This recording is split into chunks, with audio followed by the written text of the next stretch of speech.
Hi friends, అందరికీ నమస్తే. నేను మీ అభిరామ్. అయితే ఎలక్ట్రిసిటీ బిల్లు చాలామంది చూసే ఉంటారు. ఈ కింద క్యూఆర్ కోడ్ ఉంటుంది. ఈ కింద ఉన్న క్యూఆర్ కోడ్ ఫోన్పే స్కాన్ చేసి మ్యాక్సిమం పేమెంట్ చేసుకోవచ్చు.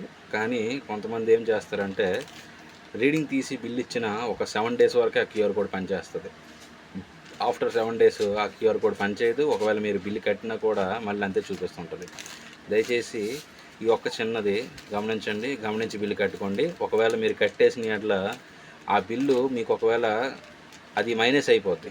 ఫర్ సపోజ్ మీకు 300 బిల్లు వస్తే మీరు స్కాన్ చేసి పే చేస్తారనుకోండి, రెండోసారి కూడా పే చేసేసిన ఆ సర్వీస్ నెంబర్కి ఆల్రెడీ మీకు గతంలో ఒక 400 వస్తే మీకు 300 కట్ అయ్యి 100 రూపాయలు చూపిస్తుంది. అలాగే ప్రాబ్లం ఏం లేదు. కాకపోతే బిల్లు స్కాన్ చేసేటప్పుడు కాస్త వేరే వాళ్ళకైనా బాగా ఫోన్పే యూజ్ చేసిన వాళ్ళకైనా ఇచ్చేసి బిల్ పేమెంట్ చేయించండి, ఓకేనా? ఆఫ్టర్ 7 డేస్ తర్వాత అది పనిచేయదు. బిఫోర్ 7 డేసే రీడింగ్ తీసిన బిఫోర్ 7 డేస్లోనే పనిచేస్తుంది. Okay, thank you for watching. ఈ ఇన్ఫర్మేషన్ మీకు నచ్చినట్లయితే ఖచ్చితంగా లైక్ చేయండి, మా ఛానల్ని ఫాలో కండి, మీకు తెలిసిన వాళ్ళకి షేర్ చేయండి.